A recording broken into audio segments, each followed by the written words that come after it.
The ink was still wet on the divorce papers. Daniel Hayes smirked, watching his worthless ex-wife Audrey walk out of his life with nothing but the clothes on her back. He'd won. He'd taken the house, the portfolio, and his own freedom. He watched from his lawyer's high-rise window, expecting her to hail a cab in the rain. But a cab didn't come. A $20 million custom-built Maybach slid to the curb. The door was opened by a chauffeur, and Audrey got in. Daniel couldn't breathe. He knew that car. He knew the obsidian bee crest on the door. It belonged to the one man who could destroy him. The meeting was a formality, a final coronation for Daniel Hayes. The room on the 48th floor of the Pendleton and Strauss law offices was a shrine to mahogany and quiet old money. Outside the floor-to-ceiling windows, the New York skyline was sharp and cold, a mirror of Daniel's own sense of triumph. He leaned back in his leather chair, the picture of magnanimous victory. Opposite him sat his lawyer, Arthur Pendleton, a man whose smile never quite reached his eyes. And next to Arthur, small and silent, was Audrey. "Now, Audrey," Arthur began, his voice dripping with condescending empathy. "As we've discussed, Daniel has been extraordinarily generous. The settlement of $50,000, considering your lack of contribution, is a significant gesture." Daniel watched her. She was wearing a simple beige dress he'd always hated. It made her blend into the furniture. Her dark hair was pulled back in a severe bun, revealing the pale, perfect oval of her face. For 10 years that face had been his, a beautiful passive, and he had to admit, boring ornament. He had found her working in a small art gallery, a quiet girl with a mind for obscure painters. He had molded her, given her a life she could only dream of, and she had repaid him by just being there, quietly, taking up space. Now he was upgrading. Isabella was 24, a firecracker and influencer whose vibrant energy matched his own meteoric rise at Apex Innovations. He was on the cusp of closing the Project Oracle deal, a 9-figure acquisition that would make him a legend. He couldn't have a ghost for a wife. He needed a partner who shone. "Do you have any questions, Audrey?" Daniel asked, his tone that of a patient teacher. Audrey's gaze, which had been fixed on the polished table, lifted. Her eyes were a deep, unreadable gray. She didn't look at Arthur. She looked directly at Daniel. "No, Daniel, I have no questions." Her voice was clear, not weak, not trembling, just empty. It unnerved him for a split second. "Well then," Arthur slid the final document across the table. "If you'll just sign here and here." Audrey picked up the heavy gold-plated pen. Daniel watched her hand, steady, not a single tremor. She signed Audrey Caroline, her maiden name. The stroke was fluid, decisive. She hadn't been Audrey Caroline in a decade. She slid the paper back. Then she stood. She didn't cry. She didn't make a scene. She didn't plead or throw an insult. She just turned, walked to the door, and opened it. "Audrey, wait," Daniel said, annoyed. "The check. Arthur has your check." Audrey paused, her back to him. "You can keep it, Daniel. Consider it a tip for services rendered." She closed the door. The click was as soft and final as a coffin lid. Arthur Pendleton chuckled. Fiery right at the end. "Don't you worry, Daniel. Buyer's remorse. She'll be back for that check by Monday." Daniel laughed, the knot of unease dissolving. "Let her. She'll realize what she's lost." He walked to the window, the city sprawling beneath him. He was its king. He'd check his phone. Isabella had already sent him 3 suggestive selfies. This was his future. He looked down at the street 48 floors below. He saw Audrey exit the building. Her beige dress made her look like a piece of drab lint against the gray sidewalk. He saw her stop by the curb. "Come on, Audrey," he whispered, a smirk playing on his lips. "Call the Uber. Go back to whatever gallery. We'll have you." He watched, and he waited. And then it happened. It wasn't a taxi. It wasn't an Uber. It was a car that didn't so much drive as glide. A custom-built armor-plated Mercedes-Maybach Pullman S650. It was the color of a starless night, so polished it looked wet. It was a car that didn't exist for rich people. It existed for power. It pulled to a silent stop directly in front of Audrey. Daniel's breath hitched. His hand holding his phone froze. A man in a severe black suit, not a driver, a security professional, exited the passenger side, scanned the street, and then walked to the rear door. He opened it for Audrey. Audrey, without looking back, without a moment's hesitation, stooped gracefully and disappeared inside. The man closed the door. He got back in the car. The car pulled seamlessly into traffic and was gone. Daniel stood frozen. The blood had drained from his face. "What is it?" Arthur asked, coming up behind him. Daniel couldn't speak. He just pointed a trembling finger at the street below. The car." "What a nice limo. Maybe she has a richer friend than you thought." "That's not a limo, you idiot," Daniel hissed, his voice cracking. "That's a Blackwood vehicle." Arthur's smugness evaporated. "Blackwood, as in Damien Blackwood." "I know the crest." Daniel whispered the triumphant day, turning to sheer cold horror. "I've only seen it in pictures. The obsidian bee on the hubcaps. That was his personal car." Damien Blackwood, the reclusive mythical billionaire. The kingmaker. The man whose firm Blackwood Capital was the sole investor Daniel had been courting for Project Oracle. The man who never appeared in public, who was rumored to control half of Wall Street from a shadow. Why, how his worthless ex-wife, his boring beige Audrey. She hadn't just left him. She had been extracted. And as the Maybach disappeared around the corner, Daniel Hayes was hit with a terrifying, gut-wrenching realization. He hadn't won. He had just made the single biggest mistake of his life. The silence in the lawyer's office was absolute. The only sound was the faint whoosh of the building's climate control. "Daniel, are you all right?" Arthur asked, his voice now laced with genuine concern. This wasn't part of the victory lap. Daniel stumbled back from the window, his $3,000 Italian suit suddenly feeling like a cheap costume. He collapsed into the chair he had only minutes before occupied like a throne. "Get me a drink." "Daniel, it's 11 a.m. I don't care if it's dawn. Get me a scotch, Arthur." Daniel roared, the mask of the cool executive shattering. Arthur, shaken, fumbled with a crystal decanter on the credenza. He poured a heavy measure of Macallan 25. Daniel seized the glass and downed half of it, the expensive liquid burning a trail down his throat. "It's a mistake," Daniel muttered, more to himself than to Arthur. "It has to be. A coincidence. Maybe she's a caterer, working a party for him. Something. Caterers don't get picked up by the personal S650 Pullman, Daniel," Arthur said grimly, his legal mind already calculating the new terrifying variables. "Those cars are for assets. Or family." "She's not an asset." Daniel slammed the glass down, scotch sloshing onto the mahogany. She's nothing. She reads poetry. She looks at paint." He was breathing heavily, his mind racing. She was cheating, that's it. All this time. The quiet mousy act. She was sleeping with Damien Blackwood. A wave of nausea hit him. It wasn't just the betrayal. It was the scale of it. He had been cheated on not with a tennis pro or a fellow banker, but with a god of their universe. The humiliation was acidic. "If she was," Arthur said slowly, sinking into his own chair, "then our generous settlement is an insult. A $50,000 tip, Daniel. If she is with Blackwood, she could have taken you for everything.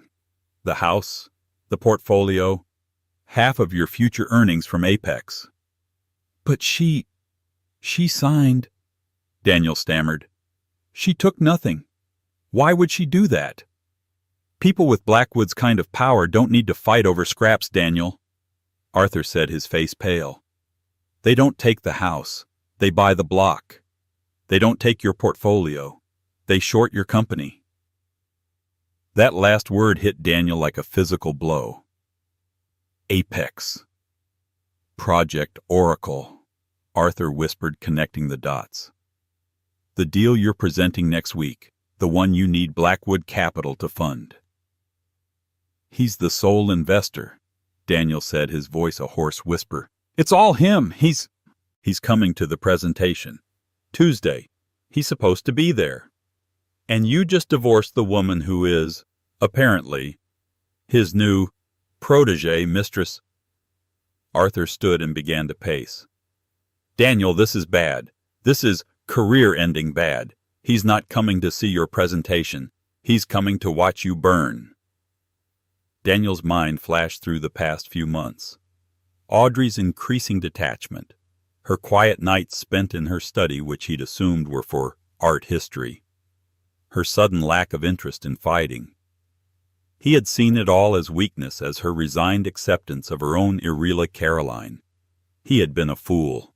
A blind, arrogant fool. No. Daniel said, a new desperate energy surging through him. No, I won't let her. I won't let him. He pulled out his phone. His new girlfriend Isabella was calling. He stared at her smiling, vapid face on the screen and hit decline.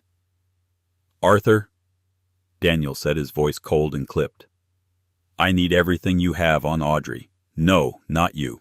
I need a real investigator. I want to know where she's been, who she's been talking to, what she's been doing for the last 6 months. I want her phone records, her bank statements, her everything. I need to know what she has on me. Daniel, that's highly illegal. We've just divorced. Her records are private. Do you have a PI or not, Arthur? Daniel snapped. A discreet one. I don't care what it costs. I need to know what I'm walking into on Tuesday.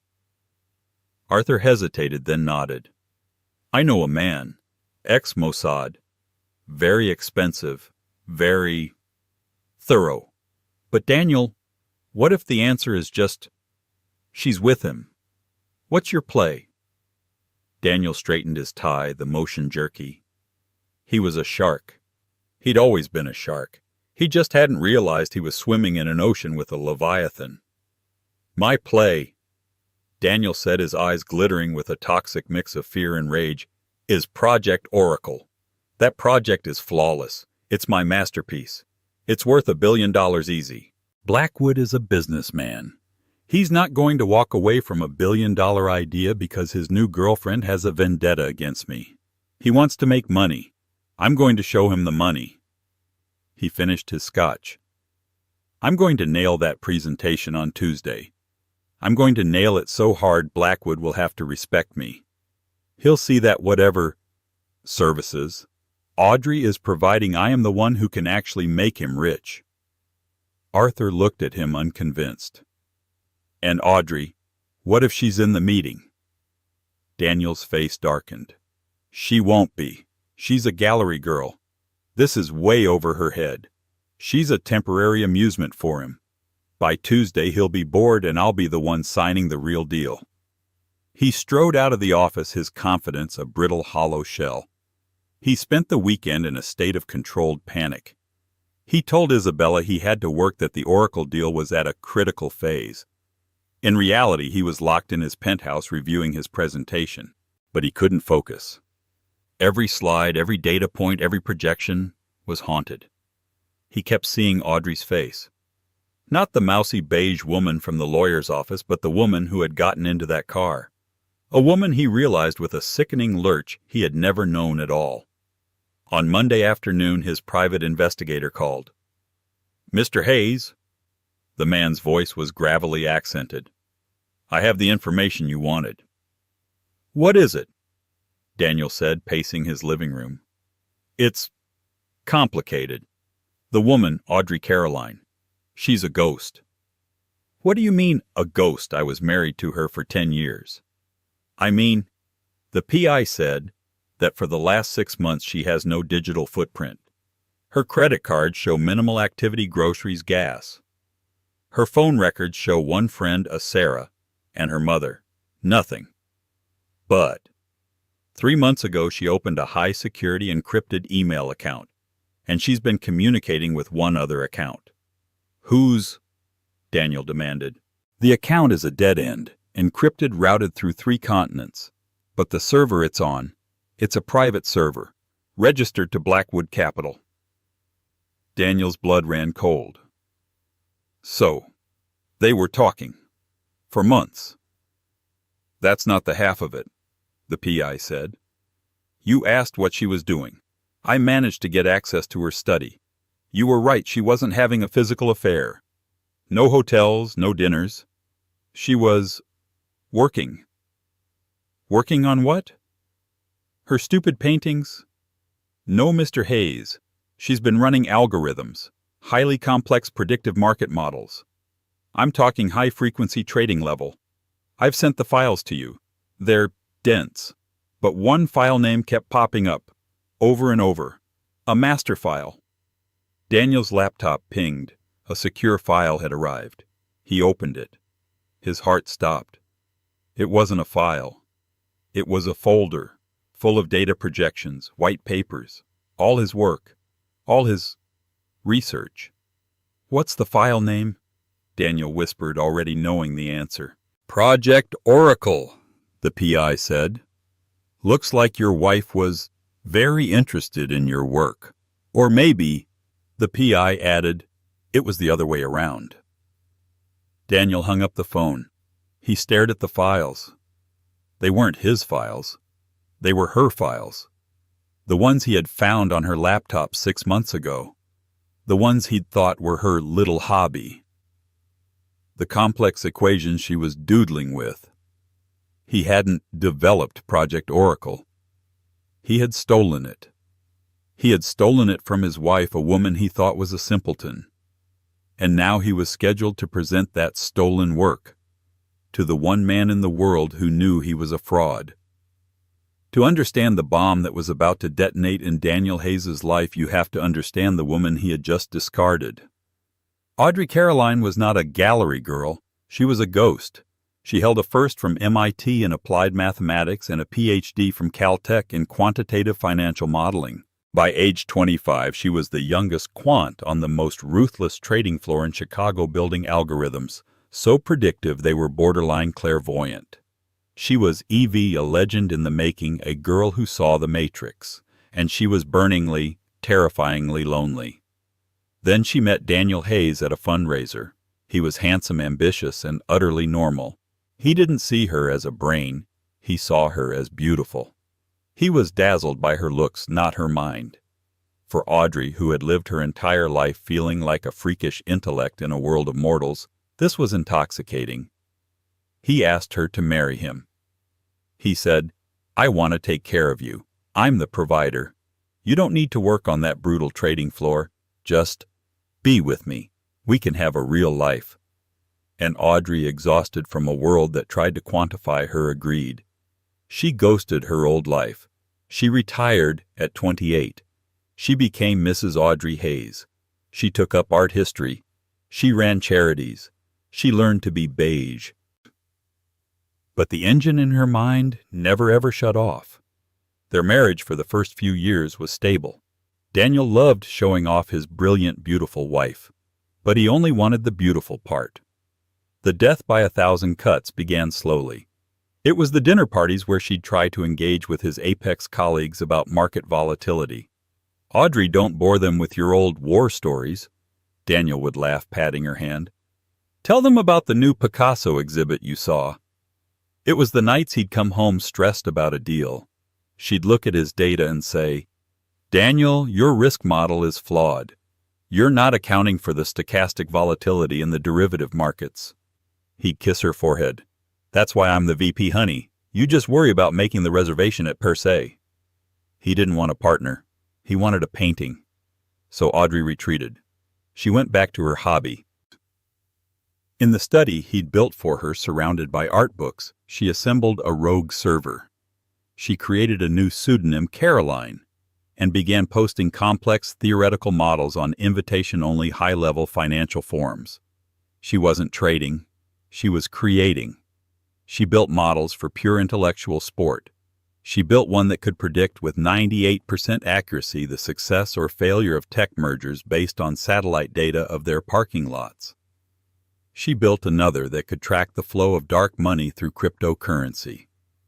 Her Caroline persona became a myth, a ghost in the machine that the titans of finance men like Damian Blackwood whispered about. They all tried to find Caroline. They all failed. Then about a year ago, Daniel started talking about Project Oracle. He was excited, more animated than he'd been in years. Apex was developing a new AI-driven logistics platform. It's the future, Audrey. It will change global shipping. He was, as usual, completely wrong. He was looking at the application. Audrey, with a few glances at his unguarded files, saw the engine. The AI was predictive, yes, but its true genius lay in its ability to analyze and predict supply chain failures before they happened. It wasn't a logistics tool. It was the most powerful market hedging weapon ever created. "It's not about shipping, Daniel," she told him one night. "It's about data. You could use this to short the commodities market. You could hedge against entire national economies. It's a weapon." Daniel had laughed, genuinely laughed. "A weapon? Oh, Audrey, that is so dramatic. It's a faster way to get sneakers from China. It's adorable you're trying to help, though." He had patted her on the head. That was the night the marriage died. That was the night Audrey Caroline the Quant woke up. She began her own work. She took the core code of Project Oracle, the part Daniel didn't even understand, and she built the real version. She fed it data he didn't know existed. She ran models he couldn't comprehend. She called her secret version Oracle Prime. 6 months ago, she discovered two things in one day. First, she saw an email on Daniel's laptop. He was starting an affair with an influencer named Isabella. He had sent a text to his friend Marcus, finally trading in the old reliable sedan for a new sports car. Time to upgrade. Second, she discovered he had been in her study. He had found her Oracle Prime files, and he had copied them. He hadn't just stolen her life's work. He'd done it badly. He had copied the top-level folders. He hadn't seen the subdirectories, the root-level failsafes, the true key to the algorithm. He had stolen a high-performance engine but had no idea how to drive it. He was about to present a Ferrari as if it were a Toyota, and in doing so he was going to crash it. And she saw his plan. He was going to present this brilliant work to potential investors. And at the top of the list, the whale was Blackwood Capital. Audrey knew Daniel. He'd used the success of this deal to finally divorce her. He'd cast her aside the boring sedan and ride off into the sunset with his new sports car and her genius. She looked at herself in the mirror, the beige dress, the quiet face, the trophy wife. "No," she whispered. "The trophy is the one who wins." She was Caroline. She was the ghost in the machine. And she knew exactly one man who might be able to appreciate the machine she had built. She didn't try to call. She didn't go through lawyers. She did what she did best. She hacked him. It took her 72 hours, bypassing the most secure private network on Earth. She didn't breach his firewalls to steal. She breached them to deliver. She sent a single encrypted message to the personal terminal of Damian Blackwood. Subject: your oracle is false. Body: Mr. Blackwood. You are being courted by Apex Innovations for Project Oracle. The man presenting Daniel Hayes is a fraud. The data he is presenting is stolen. It is also incomplete. He is holding a child's drawing. I am holding the masterpiece. Attached is a single data string. It's the predictive outcome for the Singapore maritime congestion 30 days out. Apex's model will tell you 5% disruption. My model tells you 38% disruption triggered by a labor strike in Jakarta that hasn't happened yet. You'll know which one is right in 10 days. When you do, you'll know who I am. Caroline. 10 days later, the Jakarta port strike crippled the Singapore Channel. The shipping market went into total chaos. Blackwood Capital, by shorting the right stocks, made $400 million in a single day. 2 hours after that, Audrey's encrypted phone buzzed. It was an unknown number. She answered. "Ms. Caroline," a deep resonant voice said. "This is Damian Blackwood. I've been looking for you for a very long time. Tell me, what do you want?" Audrey looked around the sterile, beautiful house that had been her cage. "I want," she said, her voice steel to be free. "And then I want to show you what Project Oracle really looks like." Damian Blackwood did not do meetings. He did summonses, but not with Audrey. "I can't meet," she had told him on that first call. "My husband is controlling. He tracks my movements." "He tracks your movements?" Blackwood had said, the disdain in his voice palpable. "But he does not. I take it track your mind." "He doesn't even know it exists," Audrey replied. So they began to talk. Every night after Daniel was asleep or out with his new girlfriend, Audrey would descend to her study. Their video calls were encrypted, routed through a quantum network that left no trace. The first call was an interview. Damian Blackwood appeared on her screen. He was not what she expected. He wasn't a slick-suited banker. He was in his late 50s with a salt-and-pepper beard and the intense, piercing eyes of a hawk. He wore a simple black cashmere sweater and was sitting in what looked like a library shelves, buckling under the weight of books.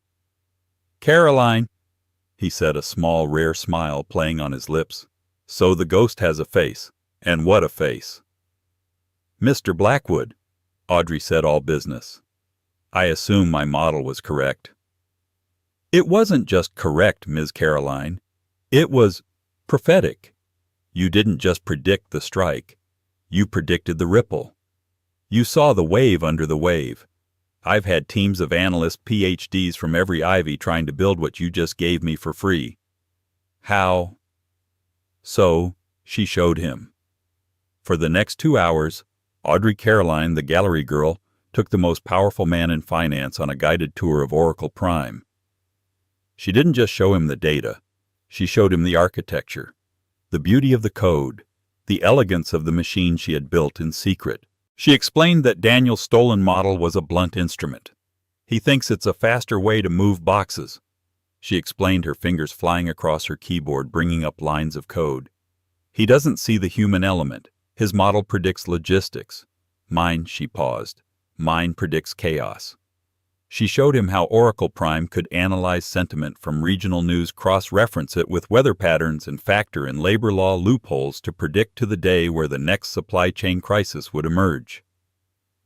"It's not just a logistics tool, Mr. Blackwood," she said, her eyes burning with an intensity he had only ever seen in himself. "It's a global economic early warning system. In the right hands, it could stabilize markets. In the wrong hands, or in Daniel's case, in incompetent hands, it could break them." Damian Blackwood was silent for a full minute. He was staring at her, but he was seeing something else. He was seeing the future. "You're not a quant, Ms. Caroline," he said, his voice soft. "You're an artist, a composer. This is a symphony." "It's a weapon, Mr. Blackwood," Audrey said, repeating the words she'd once said to her husband. "And my husband is about to hand it, or the broken parts of it, over to you." "No, he's not," Damian said. "He's about to present it. He wants my money. He wants my validation." "What are you going to do?" "I," Damian said, leaning forward, "am going to attend that presentation. I am going to sit in the front row. And I am going to let him present his child's drawing." "And then," Audrey asked, "and then you are going to walk in, and you are going to show them the masterpiece." Audrey's breath caught. I can't.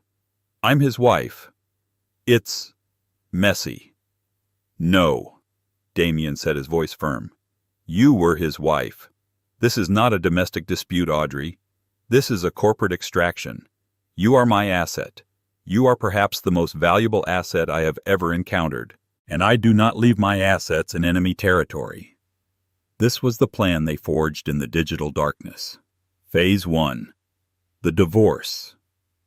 "You need to be clean," Damian had insisted. "He will try to claim your work as marital property." We must sever the tie before we strike. Give him everything. Take nothing. A judge will see a simple, amicable split. Let him think he's won. Let him sign his own death warrant. Phase 2. The extraction. The day you sign my car will be waiting. You will not go to a hotel. You will not go to a friend's. You will be brought to my private estate. My lawyers will be there. You will sign a new contract, not as an employee, as a partner. Phase 3. The presentation. Daniel Hayes must be allowed to fail on the biggest possible stage. He must be exposed not as a bad husband but as a fraud. Your Greek Caroline is personal. Mine, Damien's eyes glinted, is with incompetence. I cannot abide incompetence. For the next 2 months, Audrey played the part of the grieving broken wife. She let Daniel be generous. She agreed to all his terms. She let him and his lawyer Arthur Pendleton steamroll her. She packed her beige clothes. All the while she was refining Oracle Prime. She was working with Damien's team, integrating his vast data infrastructure with her revolutionary engine. The day of the divorce, she walked into that law office knowing exactly what was waiting for her. When she signed Audrey Caroline, it was the resurrection of a ghost. When she walked out of that building, she wasn't walking away from a marriage. She was walking toward her throne. As she slid into the buttery leather of the Maybach, the world went silent. The soundproofing was absolute. The chauffeur didn't speak. He simply handed her a chilled bottle of water and an encrypted tablet. A moment later, a video call connected. It was Damien. "It's done," he asked. Audrey took a long, slow sip of water. She looked up at the 48th floor window where she could just make out the tiny, furious silhouette of her ex-husband. "Yes," Audrey said, a small, cold smile touching her lips for the first time in a decade. "The asset is secure. Phase 2 is complete." "Good," Damien replied. "Welcome to the game, Ms. Caroline. Now let's prepare for Tuesday. It's time to show the world what a real Oracle looks like." Tuesday. The Apex Innovations boardroom. The air was electric. This wasn't just a presentation. It was an event. The entire board was present. The CEO of Apex, a nervous man named Jacobs, was sweating through his suit. And in the front row, sitting alone, was Damien Blackwood. He had arrived with no entourage, no lawyers. He just appeared. He sat impassive, radiating an aura of such absolute power that everyone in the room automatically lowered their voices. Daniel Hayes stood at the front, a $10 Dior suit, a Patek Philippe on his wrist. He was a portrait of success. But it was a lie. He hadn't slept in 72 hours. He'd been alternating between panic attacks and fits of desperate, furious bravado. His investigator's report lay in his briefcase like a bomb. He knew she wrote it. He knew Blackwood knew. But what could he do? Back out. Admit he was a fraud. No. His only play was to push forward. His only hope was that his delivery was so convincing, so charismatic, that Blackwood would... what? Forgive him. See him as the real talent. It was a desperate gamble, but it was the only one he had. "Gentlemen," Daniel began, his voice surprisingly steady, "and Mr. Blackwood, we are here today to talk about the future. Not just the future of Apex, but the future of global trade. We are here for Project Oracle." He clicked the remote. The presentation began. For the next 45 minutes, Daniel gave the performance of his life. He was charming. He was dynamic. He moved around the stage with an energy he'd borrowed from a dozen TED Talks. He presented the stolen data. He showed the incomplete projections. He laid out the flawed business model. He knew it was flawed. He knew it was stolen. He was a con artist tap dancing on a landmine. He watched Damien Blackwood's face. Nothing. Not a flicker. The man was carved from granite. Daniel finally reached his crescendo. And so, with a modest $500 million investment, he concluded breathless, Project Oracle will not just put Apex at the top of the S&P 500. It will make us the standard, the Oracle, the company that sees the future, he finished. There was a beat of silence, then polite, nervous applause from the board. CEO Jacobs stood up, wringing his hands. Thank you, Daniel. A truly visionary presentation. He turned to the silent figure in the front row. Mr. Blackwood, your thoughts. Damian Blackwood stood up, slowly. He didn't look at the screen. He looked directly at Daniel. Mr. Hayes.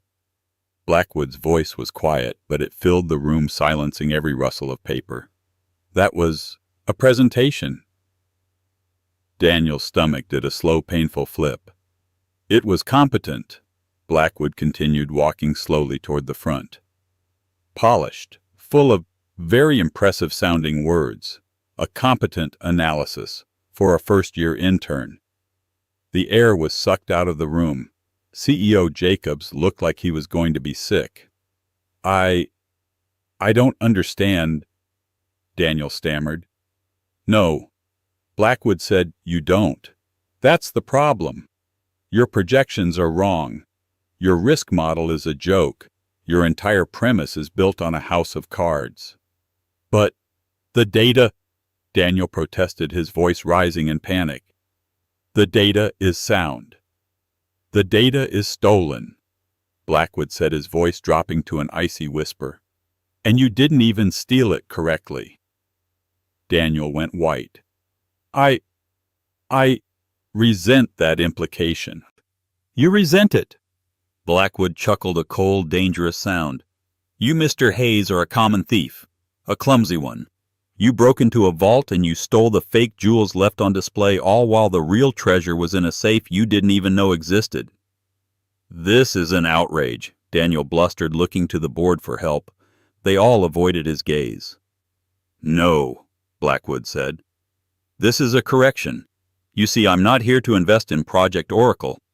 I'm here to meet its actual architect. He turned and nodded to the boardroom doors. The doors opened, and Audrey Caroline walked in. She was not the beige ghost. She was a supernova. She wore a custom-tailored razor-sharp suit in a deep midnight blue. Her hair was down, falling in sleek professional waves. Her eyes were clear and cold. She walked in on a pair of sky-high Louboutins that clicked with the authority of a judge's gavel. She was flanked by two of Blackwood's top lawyers. Daniel Hayes looked at her, and for the first time he saw her. Not his wife, not an ornament. He saw the Ph.D. from Caltech. He saw the ghost Caroline. He saw the woman who had just in the span of a week undone his entire life. Audrey. He breathed the word a curse. She didn't look at him. She walked directly to the head of the table. Hello, Daniel, she said, her voice amplified by the room's high-tech acoustics. It was calm, cool, and utterly devastating. She turned to the stunned board. Good morning, gentlemen. My name is Audrey Caroline. For the last 10 years, I was what you would call a silent partner in Mr. Hayes's life. What he just presented to you was a crude summary of my early unpublished research. She pulled a small, sleek tablet from her briefcase and plugged it into the main console. Daniel's presentation vanished. It was replaced by an interface so complex and beautiful it looked alive. What he calls Project Oracle is a toy, Audrey said, her voice cutting through the silence. What I call Oracle Prime, she tapped a single key, is the real thing. The main screen exploded with data. Not just shipping lanes. It showed global weather patterns, political unrest, social media sentiment, and commodities futures, all swirling into a single predictive algorithm. Your Oracle predicts a 2% dip in coffee futures next month, Audrey said, addressing the screen but destroying Daniel. Mine predicts the collapse of the entire crop in Vietnam due to a combination of a late monsoon-driven fungus and a new regional shipping tariff. She looked at the board. Mr. Hayes is asking for $500 million to build a faster rowboat. She paused. am offering you a nuclear submarine." Daniel was sputtering. She's lying. It's marital property. She stole my idea. Tell them, Audrey. Tell them you were just helping me." Audrey finally turned to him. Her face was not angry. It was impossibly worse. It was pitying. "You're right about one thing, Daniel," she said softly. "It is about property, which is why I had my lawyers file the patents for Oracle Prime under my maiden name, Audrey Caroline, 6 months ago, before I even filed for divorce." She gestured to one of her lawyers who placed a thick-bound document on the table. "I also have a signed notarized confession from your friend Marcus at the IT desk detailing exactly how you paid him to access my private research from my home server. He was, it turns out, quite willing to trade his testimony for immunity from the wire fraud charges." Daniel Hayes's legs gave out. He grabbed the lectern to hold himself up. He was done. He was in one clean, brilliant, and devastating move. Executed. The boardroom, which had been silent with shock, erupted into chaos. CEO Jacobs was the first to speak, his face a mottled purple. "Daniel, is this true?" Daniel couldn't form words. He just stared at Audrey, his mind a howling void. "It is—" Damian Blackwood's voice cut through the noise. "And frankly, Mr. Jacobs, your company's lack of due diligence is appalling." Blackwood turned his attention to the board. "Blackwood Capital is, as of this moment, withdrawing all interest in Apex Innovations. Your stock will be worthless by lunch." Panic. Pure, unadulterated panic. "Wait!" Jacobs shouted, lunging forward. "Please, Mr. Blackwood, Ms. Caroline, we didn't know. We can fix this. Daniel, you're fired. You're fired. Security." 2 burly security guards who had been standing discreetly by the door moved toward Daniel. "There's no need for that," Audrey said, her voice calm and commanding. Every eye snapped to her. "The issues at Apex are not limited to Mr. Hayes. Your entire R&D division has been chasing a ghost while your top leadership was at best asleep at the wheel." "She's right," Blackwood added, a predator toying with its food. "However, Ms. Caroline and I are not ungenerous." He and Audrey shared a look, not of lovers, but of co-conspirators, of equals. "Blackwood Capital," Damian announced, "is not investing in Apex Innovations as it's currently managed." The board visibly wilted. "Instead, we are making a $5 billion tender offer for a new independent venture, to be headed and majority owned by Ms. Audrey Caroline." He let that sink in. A $5 billion offer. This new venture, Caroline Blackwood Analytics, will be the sole proprietor of the Oracle Prime technology. Audrey continued, picking up the thread. "We will be launching in 90 days. But that's our IP, Jacobs protested weakly. "Is it?" Audrey's lawyer stepped forward. "Our patents predate Mr. Hayes's work by 6 months. We have a clear case of intellectual property theft. We could sue Apex Innovations into oblivion. The damages would be catastrophic. Or," Damian Blackwood said, "there's another path." He looked at the board. "We will make you a one-time offer. We will acquire your failed Project Oracle division, your engineers, your data, your infrastructure for the generous sum of 10 cents on the dollar." That's robbery," a board member squeaked. "No," Audrey said. "It's a lifeline. We get the engineers we would have hired anyway. You get a small, much-needed cash infusion, and most importantly, you avoid a public, brutal, and bank-breaking lawsuit that will expose your entire leadership team as incompetent frauds. You'll be saved. Barely." Damian Blackwood smiled. "It's a good deal. Take it." The board was a sea of defeated faces. They knew. They were trapped. Jacobs looked at the guards, then at Daniel. "Get him out of here." Daniel was frozen. The guards grabbed his arms. "No, you can't, Audrey. Please, don't do this." He was being dragged out, his $10,000 suit crumpled, his face a mask of pathetic terror. I love you. I'm sorry, I'll do anything. Audrey Caroline watched him, her ex-husband. The man who had dismissed her cheated on her and tried to steal her genius. She watched him being dragged past the water cooler he'd once boasted at. She watched as his new life, Isabella, the new car, the adulation, all evaporated in an instant. He was at the door. He gave one last desperate cry. "Audrey!" She looked at him, and she said nothing. She simply turned back to the board, her expression unreadable. "Now, gentlemen, let's talk about the terms of your surrender." Daniel Hayes's screams echoed down the hall as the boardroom doors slid silently shut, sealing his fate and her future. His new girlfriend Isabella, who had been waiting in the lobby to celebrate his big win with a weekend in St. Bart's, saw him being hauled out by security. She saw the tears, the disheveled suit, the sheer animal panic in his eyes. She quietly slipped her phone from her purse, blocked his number, and called a new Uber to a different billionaire's party she'd been invited to. Daniel was alone, utterly and completely. He was the one left with nothing. The fallout was immediate and spectacular. The Wall Street Journal headline read, "The Apex Collapse, a Worthless Wife, a Stolen Oracle, and the Rise of Caroline Blackwood." The story was brutal. It detailed with leaks from a dozen terrified Apex employees how Daniel Hayes had not only been a fraud, but an incompetent one. He was a laughingstock, a cautionary tale. Apex Innovation stock lost 80% of its value in a single day. By the end of the week, the board had accepted the lifeline from Caroline Blackwood Analytics. 6 months later, the cover of Forbes magazine.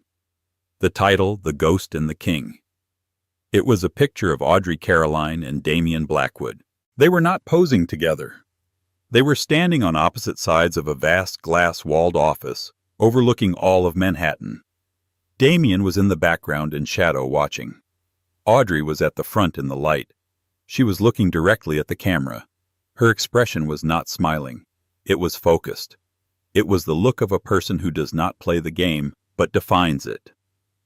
Caroline Blackwood Analytics was the single most valuable private company in the world. Oracle Prime hadn't just predicted the market, it was moving it. Audrey had used it to predict and in doing so, help mitigate a global famine by rerouting food supply chains 3 months before a drought hit. She wasn't just a CEO, she was a global force. Her life was now a blur of private jets, secure compounds, and meetings that decided the fates of nations. She had become in every sense the power that Daniel had only ever pretended to be, and Daniel Hayes lived in a nondescript one-bedroom apartment in Queens. The penthouse was gone. The Patek was gone. The suits were gone. He was drowning in lawsuits. Apex was suing him for fraud. Marcus, the IT guy, was suing him for coercion. Audrey had, in a single final cutting move, sued him for the theft and commercial use of her intellectual property. She didn't ask for money. She asked for a judgment. He was unemployable. The name Daniel Hayes was a poison pill in the financial world. He was a consultant, which meant he spent his days sending out resumes under assumed names, all of which were immediately flagged. He was a ghost, a real one. One rainy November afternoon, Daniel was buying instant noodles at a corner bodega. He was wearing an old stained coat. His face was gaunt, his eyes hollow. He walked out onto the street, fumbling with his change, and a car slid to a stop in front of him. It wasn't a Maybach. It was a custom-built bulletproof Rolls-Royce Phantom. The license plate just read Caroline. The back window lowered. Audrey was inside. She was on a video call talking in rapid-fire French to someone on her screen. She looked up, her eyes scanning the street, and she saw him. She saw the noodles. She saw the stained coat. She saw the shell of the man she had married. Daniel's heart leaped. He saw an opening, a chance. "Audrey!" He stumbled forward, rain plastering his thin hair to his scalp. "Audrey, please wait." The car didn't move. She was looking at him, just looking. "Audrey, I'm so sorry." he begged, his voice cracking. I didn't know. I swear. I didn't know what you were. I was an idiot, I was. I was nothing. Please, Audrey, I have nothing. I'm starving. Audrey continued to look at him. Her face, which had launched 1,000 ships, was still. She felt nothing. Not anger, not revenge, not even satisfaction. Just an absence. She finally spoke. Her voice, clear and quiet through the armored glass, cut him to the bone. That was always the problem, Daniel. He stopped.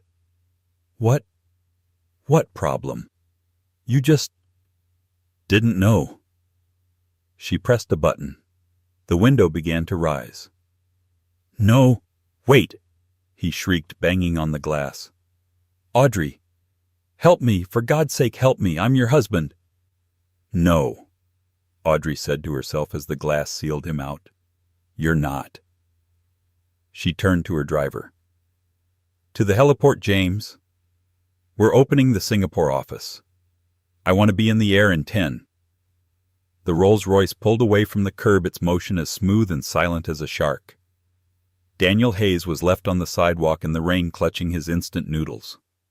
He watched the car disappear, a black speck in a sea of yellow cabs. He was the one left on the curb. He was the one who was worthless. He was the one left without a word, while she, the ghost he had tried to erase, went on to rule the world he had tried to claim. And just like that, Audrey Caroline didn't just get revenge. She became the power. Daniel thought he was divorcing a mouse. He didn't realize he was unchaining a dragon.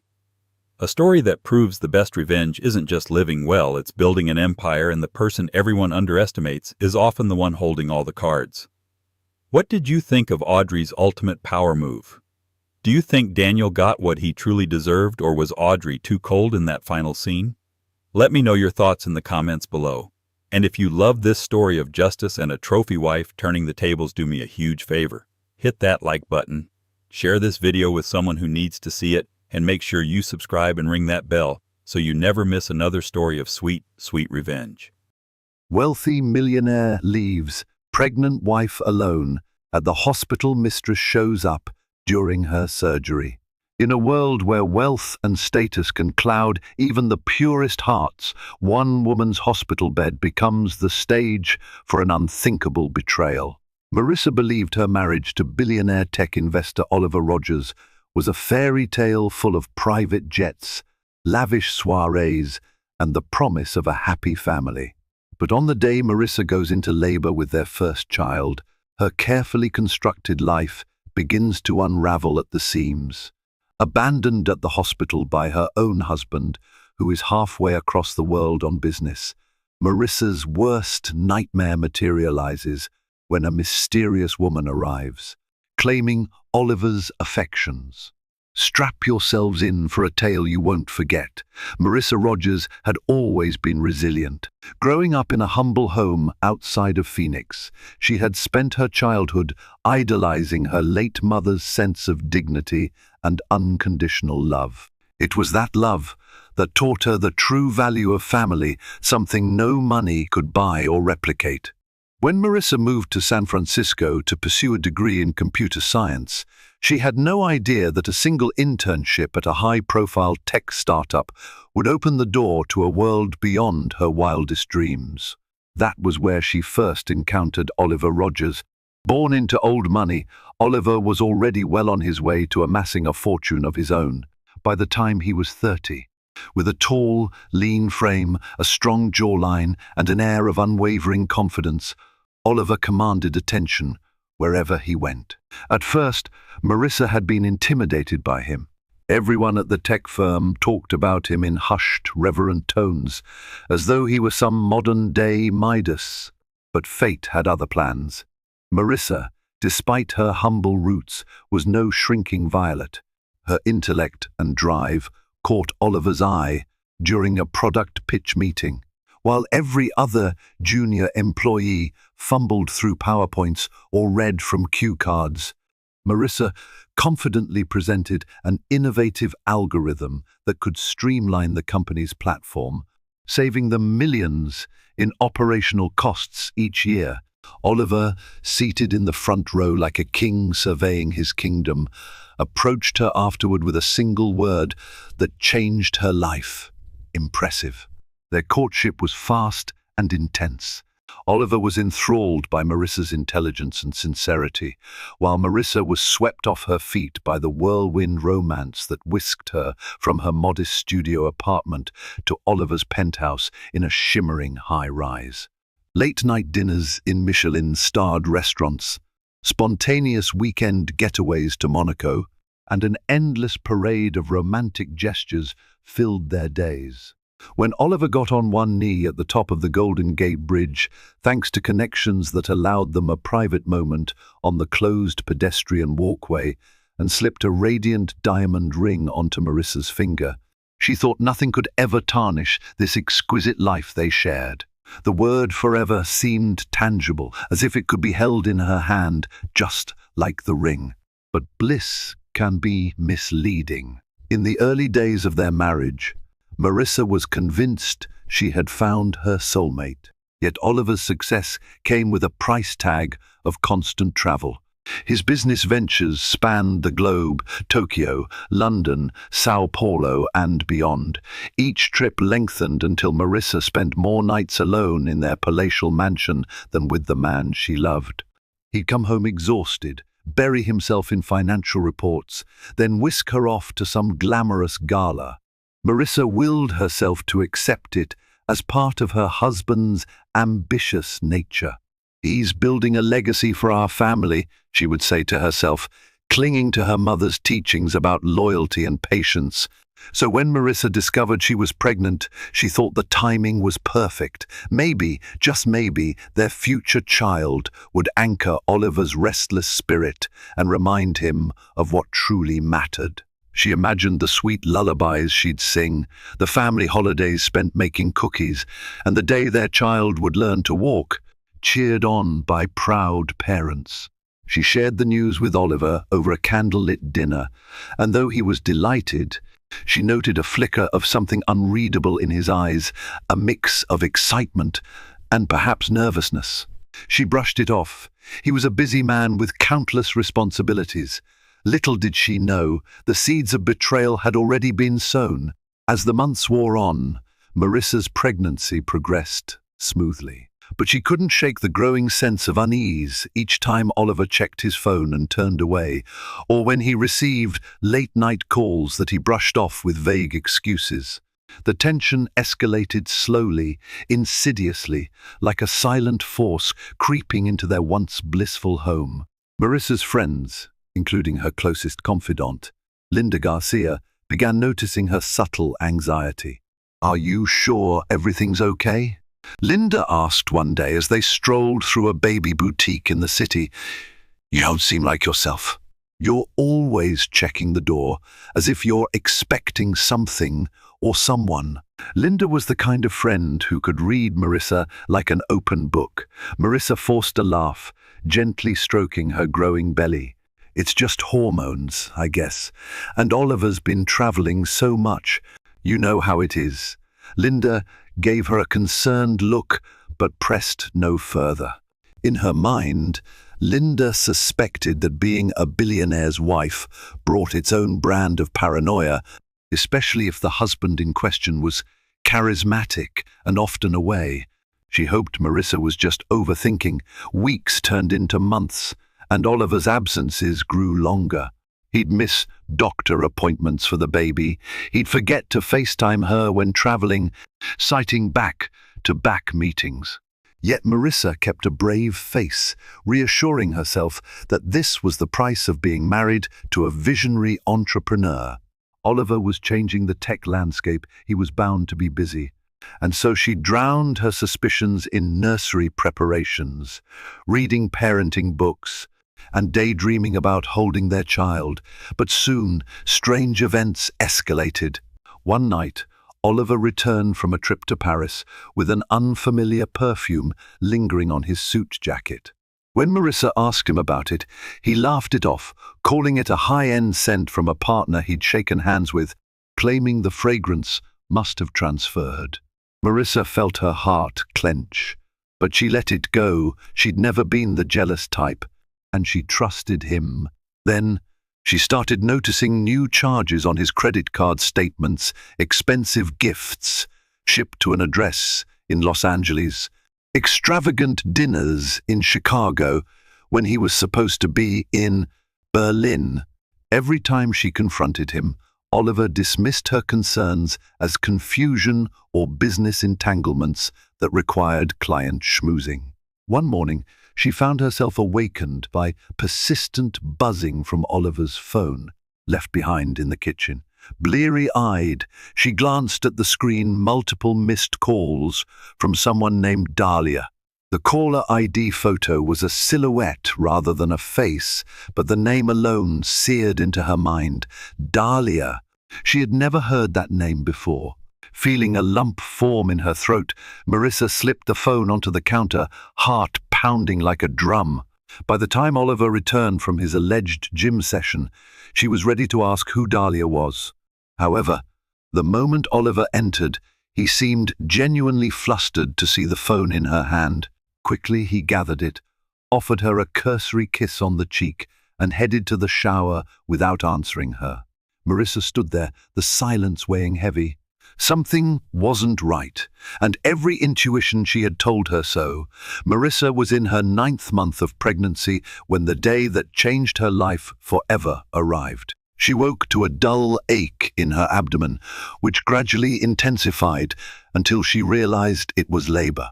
Panic and excitement mingled in her heart. She'd planned everything meticulously. Her hospital bag was packed. Linda was on standby, and she had hired a reputable doula for support.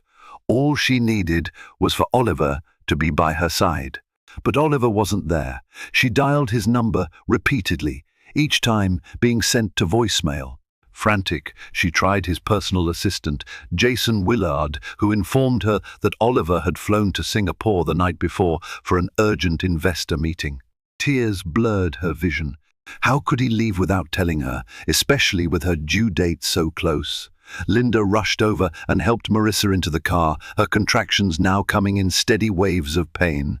Even the gentle hum of the engine as they sped toward the hospital offered little comfort.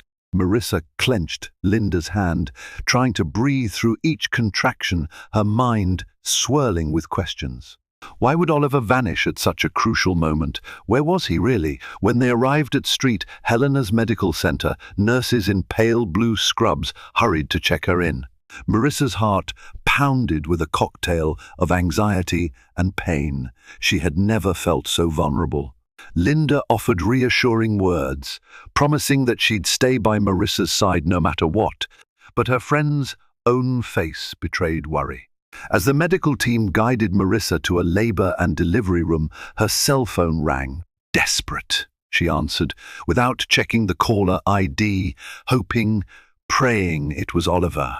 But instead she heard Dahlia's voice. "Hello, Marissa," the woman said, voice startlingly calm, as though she had every right to intrude at such a delicate time. "Oliver asked me to look after a few things while he's away. I heard you've gone into labor." Marissa felt as though her chest might explode. She gripped the phone so tightly that her knuckles turned white. "Who are you?" she demanded, rage mingling with tears. Dahlia's voice was smooth, almost taunting. "Oh, I'm just a friend. Oliver told me everything. Don't worry, we'll make sure you have everything you need." Before Marissa could respond, the call disconnected, leaving only the beeping of the heart monitor to fill the tension-laden air. Linda stood there, her face pale. She had overheard enough to piece together some horrifying puzzle. Oliver had a mistress, and that mistress was stepping into Marissa's life at the moment of her greatest vulnerability. Pain rippled through Marissa's body, both physical from the contractions and emotional from betrayal. She looked at Linda, speechless. Her best friend understood that what Marissa needed more than anything right now was to get through labor safely. Everything else, anger, heartbreak, betrayal, would have to wait. Hours passed in excruciating waves. The labor was grueling, and Marissa's blood pressure began to spike alarmingly. Doctors and nurses flocked around her, fiddling with IVs and monitoring her vitals. Between contractions, Marissa tried to focus on one thing, her unborn child. This was the moment she'd dreamed about, the moment she'd prayed would bind her and Oliver closer together. Instead, her husband was absent, presumably gallivanting halfway across the world with Dahlia, whoever she was. Marissa's father, Robert Harris, arrived in a frenzy, having driven through the night from Phoenix. The moment he learned she was in labor. A big, burly man with a heart of gold, Robert was furious that Oliver wasn't there. But he kept his emotions in check for Marissa's sake, offering her a stable presence when she felt her world collapsing. Amid the beeping machines and anxious chatter, Linda discovered that an out-of-town number had left multiple messages on Marissa's phone. Each was from Dahlia, who cryptically stated she was on her way and that Marissa shouldn't be surprised by her presence. Linda deleted the messages. The last thing Marissa needed was more stress. Yet stress found its way in. Marissa's labor wasn't progressing. The baby seemed to be under distress, her own blood pressure soared, and doctors began murmuring about a C-section if things didn't improve. Marissa nodded through the haze of agony. She would do whatever it took to keep her child safe. Finally, the head obstetrician, Dr. Harriet Schultz, a seasoned professional with kind eyes, made the call. An emergency C-section would be required. Panic clawed at Marissa's chest. She'd hoped for a natural birth, to hold her baby the instant they emerged, to look into Oliver's eyes as they welcomed their child into the world. Now, she was about to go into surgery without her husband, uncertain of what new shock waited on the other side. Marissa was wheeled into the operating room, her body trembling under the floodlights. The smell of antiseptics and the mechanical hum of medical equipment penetrated her senses, adding to her disorientation. Nurses draped her belly in surgical cloths as the anesthesiologist administered the spinal block. Swirls of pain and numbness collided, leaving her feeling suspended in a state of half-awareness. Linda stood by her head, holding her hand, whispering words of encouragement. Robert, too anxious to watch the procedure, waited in a nearby lounge. Marissa gripped Linda's fingers as the incision began, tears slipping from her eyes. She told herself to be brave, for the child who would soon become her world. Everything seemed to move at half speed. She could sense a great commotion behind the blue drape shielding the surgical site. The muffled orders of Dr. Schultz, the quiet efficiency of the nurses. Time felt elastic, both excruciatingly slow and terrifyingly fast. Then it happened just as the team was moments away from delivering the baby. The operating room doors swung open. A tall, elegant woman with raven black hair and a chic white coat stood there, flanked by hospital security who appeared too stunned to act. Her gaze bored into Marissa, the kind of piercing stare that sent a chill through the sterile air. Linda sprang into action, raising her voice in protest. "Excuse me, you can't be in here." "She's in the middle of surgery," the woman glided forward, ignoring Linda's words. Marissa recognized her at once, as though some primal intuition told her, "This is Dahlia, the mistress." Oliver's other woman. A nurse rushed over to intercept Dahlia, but Dahlia held up what appeared to be a hospital pass or some form of documentation. The nurse, perplexed, glanced at the ID. Dahlia's voice sliced through the tension. "I'm here on behalf of Mr. Oliver Rogers," she declared, her eyes never leaving Marissa. Marissa felt as if she had been stabbed anew. Her mind reeled. How had Dahlia gained access? What sort of strings had Oliver pulled, or had Dahlia herself orchestrated this? The betrayal was now taking physical form in this woman who dared to appear at the most sacred, vulnerable moment of Marissa's life. Dr. Schultz momentarily paused. "Ma'am, this is a sterile..." environment. I must insist you leave immediately. Yet Dahlia stood her ground. Mr. Rogers asked me to see to his wife's well-being while he's away, she repeated, her voice maddeningly calm, holding up papers that might have been legal or medical directives. He thought it best someone oversee important decisions. Linda's eyes flared with outrage. I'm her friend. Her father's here. We don't need you.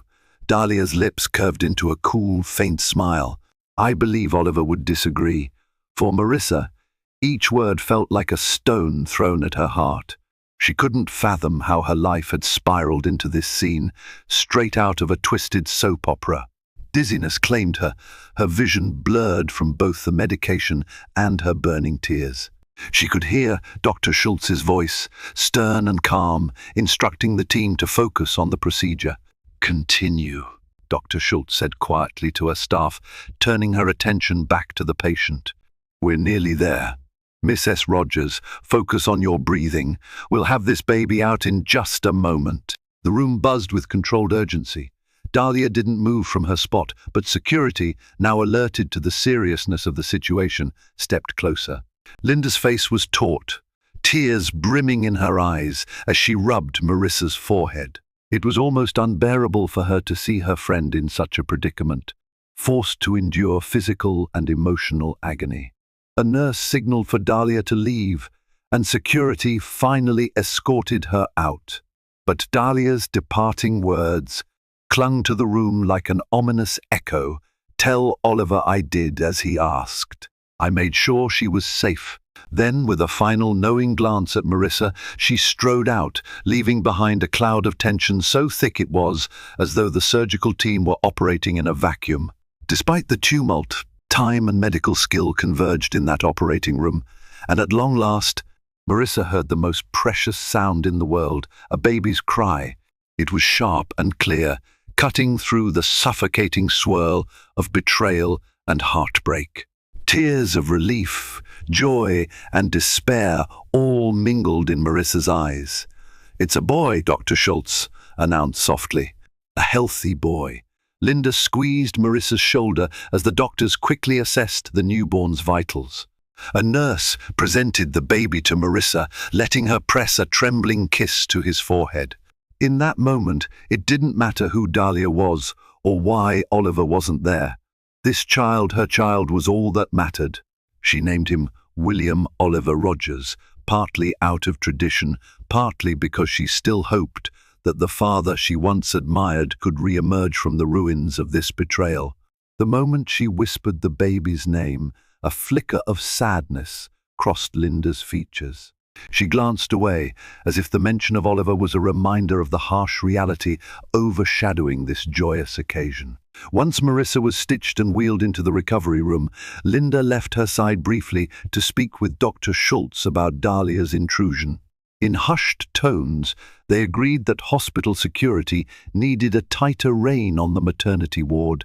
Dahlia's access had been unusual, to say the least, and the hospital staff wanted to ensure Marissa was not bothered again. Lying in bed, drained from surgery and still battling waves of residual pain, Marissa watched her newborn son sleeping in the bassinet beside her. He had a tuft of dark hair and plump cheeks that instantly tugged at her heartstrings. She reached over gingerly as her body ached to stroke his tiny hand. It was surreal how a single day could bring both the greatest joy and the deepest heartbreak. In the hallway, she heard Robert's booming voice demanding answers from a nurse about the woman who had burst into the OR. Linda hurried in, gently closing the door to shield Marissa from the confrontation. "Don't worry," Linda whispered. "Your dad's just making sure we're safe." Marissa nodded, tears leaking onto her pillow. The baby's soft coo drew her attention, and she placed a finger into his tiny palm. "Everything will be all right," she whispered to her son, though she had no idea how. But for him, she swore she would find a way. The next few days at Street, Helena's medical center, tested Marissa's emotional fortitude. Under normal circumstances, the hospital staff would celebrate the arrival of a new baby with bright smiles and supportive visits. While the nurses did their best to keep the atmosphere cheerful, there was an undeniable weight hovering in the air, particularly after Dahlia's stunt in the operating room. Marissa tried to put up a brave front. She snuggled William, pressing tender kisses to his downy head and breathing in his newborn scent. Each time she looked at him, her love swelled like an unstoppable tide.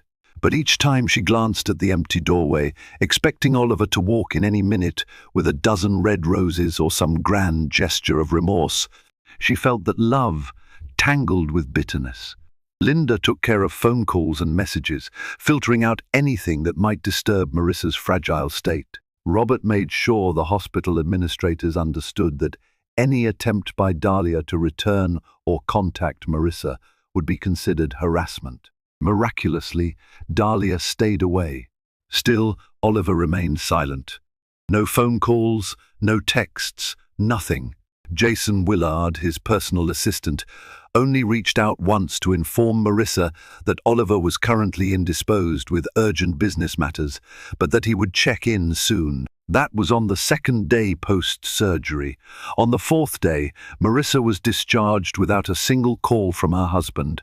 Robert helped Marissa into a wheelchair, while Linda carried William in his new car seat. A wave of anger coursed through Marissa, overshadowing her sorrow. It wasn't just Oliver's absence. It was his cowardice. He hadn't even mustered the decency to face her, to give an explanation. In her mind, she replayed Dahlia's calm features, the audacity in her voice as she claimed to speak for Oliver. The drive home was silent, punctuated only by William's occasional soft cries. Marissa stared out the window, the city lights blurred by her tears. She recalled the day Oliver had whisked her away to this very hospital for a routine checkup. How he'd held her hand, promising a lifetime of happiness.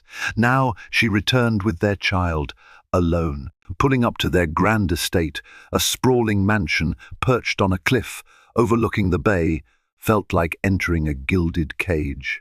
The marble floors echoed with each footstep as Robert and Linda helped Marissa inside. The space was eerily quiet, a testament to Oliver's prolonged absence. Once Robert and Linda had placed William's things in the nursery, they drifted to the living room, unsure how best to comfort Marissa. She took a moment to gather her strength, insisting she could walk upstairs on her own. Her muscles still weak from surgery, she leaned on the banister as she made her ascent, her newborn bundled carefully in her arms. The nursery was a testament to Marissa's meticulous planning. Painted in soft hues of cream and pastel blue, with a ceiling mural of gently drifting clouds, it was a serene haven she had envisioned for her baby. Custom-made wooden furniture lined the walls, and a plush rocking chair nestled in the corner, waiting for bedtime lullabies. Yet as she stepped into that room, all she could feel was Oliver's absence. He had helped pick out these designs, or so she'd thought. Now she wasn't even certain which of his decisions had been genuine and which had been for show. Robert lingered by the doorway, his eyes wet. "Honey, I'm going to stay in the guest house for a while, if that's all right. I don't want you to be alone here." Marissa was grateful for her father's presence. The big house felt like a cavern. "Yes, Dad, please stay," she whispered, blinking back tears. "Thank you." Linda too offered to remain for a few days, but Marissa urged her to return to her own life, at least for now. Linda agreed, promising to check in daily, reminding Marissa that she could come at a moment's notice if needed.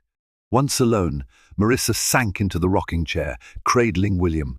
She tried to focus on the steady hum of the ocean outside the windows, the faint smell of lavender from a diffuser. But soon the tears she had been suppressing all day came rushing out, unstoppable. The baby stirred at her sobs, as though sensing her distress. "I'm so sorry," she whispered to him. "You deserve better. You deserve a father who's here."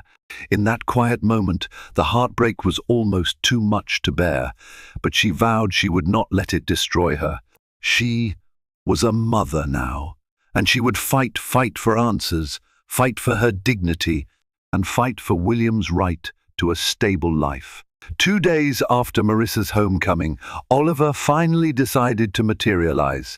Marissa was in the kitchen, preparing a bottle for William, when she heard the front door open. Her heart leaped unbidden, warring between relief and anger. Oliver strode in, impeccably dressed as always, carrying a designer suitcase. His eyes flickered with surprise when he saw Marissa holding the baby. "You're home," he said, his tone guarded. Marissa's hands trembled, but she refused to let him see her weakness.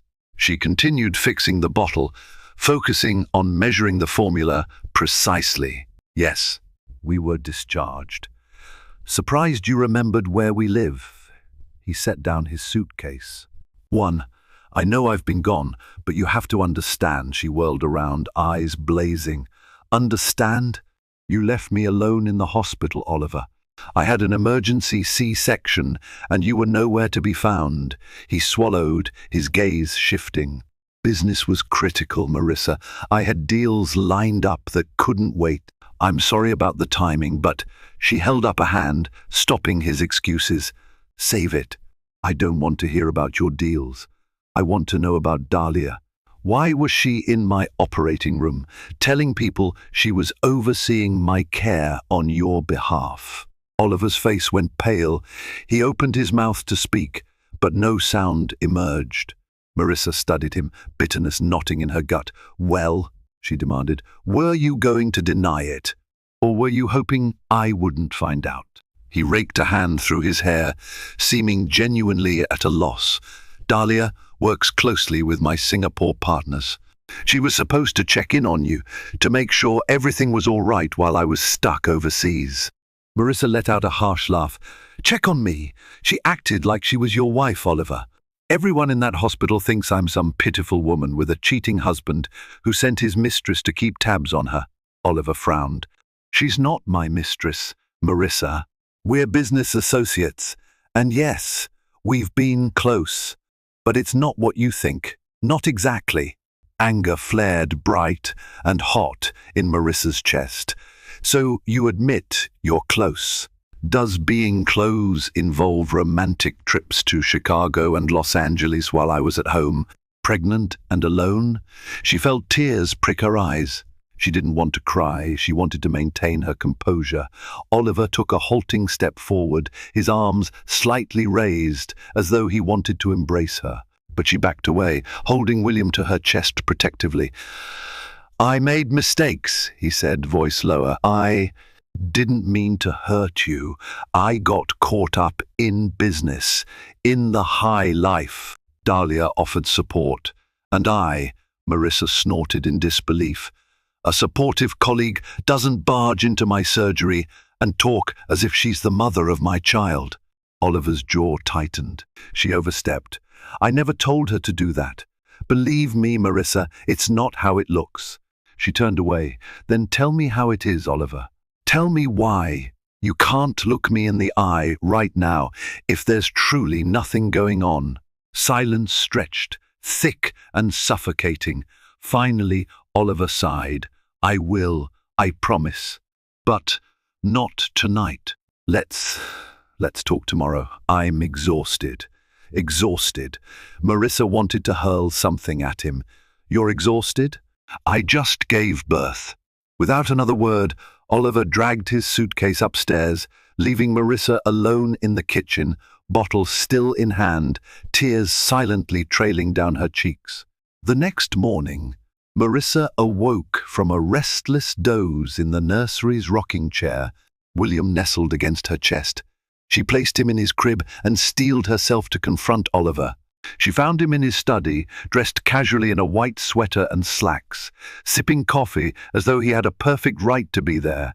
He didn't glance up when she entered, instead keeping his gaze on some documents spread across his mahogany desk. "I know you hate me right now," he began, his voice flat. "But my relationship with Dahlia isn't what you think." She stood by the window, arms folded. "Then enlighten me." He exhaled heavily. "It started as a business relationship. I was pursuing a major investment in Singapore, and she was a liaison. We clicked, and yes, I was attracted to her drive, her fearlessness. I never wanted it to become more than that, but over time, lines got blurry. Marissa's stomach churned. She wanted to scream, but she willed herself to remain calm. So you cheated, Oliver swallowed. Emotionally, perhaps. We spent a lot of time together, traveled together, but physically, don't lie to me. He tore his gaze from the desk and met her eyes. She saw genuine remorse flicker there, but also self-preservation. I'm not. I know it sounds unbelievable, but we never crossed that line. Marissa shook her head, fighting the urge to throw his coffee cup against the wall. So you're telling me she's just an emotional affair, not a physical one? And that justifies bringing her into my hospital room during surgery? He closed his eyes briefly, collecting himself. I didn't ask her to do that. She felt entitled. She sees herself as indispensable to me, and I've let her think that because she's crucial to the expansion of my company. The confession stung. So you've sold your soul and your family's dignity for business? Oliver flinched. I won't deny that I've been ambitious. I wanted to secure our future. I never intended for Dahlia to invade your personal space. This is my fault. I should have cut things off sooner, but I was in too deep with the deals. Marissa's anger blazed. It's not just the deals. You betrayed me, Oliver. Emotionally, physically, whatever it is. You destroyed the foundation of trust in our marriage. You missed the birth of your child. Her voice cracked at the end, tears threatening to break free again. Oliver looked away, shame evident. I know. I'm sorry. She stepped forward, voice low and trembling. You don't get to break my heart, humiliate me, and then say sorry as if it wipes everything clean. I have a son to raise now, and I won't raise him to be someone who thinks this is acceptable. He stood, trying to approach her. Marissa, please, let me make it right. She held up a hand. I need space. I can't look at you right now, and I can't have you near William when you don't even seem committed to our family. Until you decide if you actually want to be here, consider yourself a guest in this house. Oliver's shoulders slumped. He didn't protest when she walked away, shutting the door to the study with a decisive click. The following days were a study in avoidance. Oliver spent hours in his study or out of the house altogether, returning late at night. Marissa focused on William and her own recovery. While Robert remained in the guest house, offering moral support, Marissa found herself increasingly shutting down, turning her pain inward. Late one evening, Marissa ventured downstairs to grab a glass of water. She paused upon hearing Oliver's voice. He was on the phone, apparently unaware of her presence. I need you to handle Dahlia, he hissed into the receiver. I don't care what it takes. She's blackmailing me, threatening to leak sensitive documents if I don't pay her more. Marissa felt her heart pound. This was worse than she'd imagined. Dahlia wasn't just some fling. She was a viper coiled around Oliver's financial empire, ready to strike. She tiptoed closer, pressing herself against the wall, listening to every word. She claims she has recordings of our conversations, images, documents, Oliver continued. If Marissa finds out how far this went, he stopped suddenly, as if the other person on the line had interrupted. Then, no, I'm not worried about losing her money. I'm worried about losing her. Period. I'm already hanging by a thread here. Marissa retreated, her mind whirling. So Oliver did fear losing her, but that didn't erase his complicity in this nightmare. If Dahlia was blackmailing him, it meant he'd done enough to give her leverage, far more than the tepid admission he'd given Marissa. Quietly, she went back upstairs, tears burning her eyes. Oliver was stuck in a web of deceit. She didn't know if she had the energy to help him free himself, or if she even wanted to. A week later, Marissa had just finished feeding William when a text flashed across her phone's screen. We need to talk. It's urgent, Dahlia. Her blood ran cold. She'd hoped never to hear from that woman again. A storm of conflicting emotions welled up, fear, anger, a reluctant curiosity about what Dahlia had to say. After a moment of deliberation, she texted back a single word, "Why?" Dahlia's response was immediate, "About Oliver. And your future. Meet me at the cafe on Bay Street. Tomorrow at noon." Marissa stared at the message, her thoughts a tempest. Should she ignore it, confront Dahlia? In the end, she decided knowledge was power. She needed answers, however painful.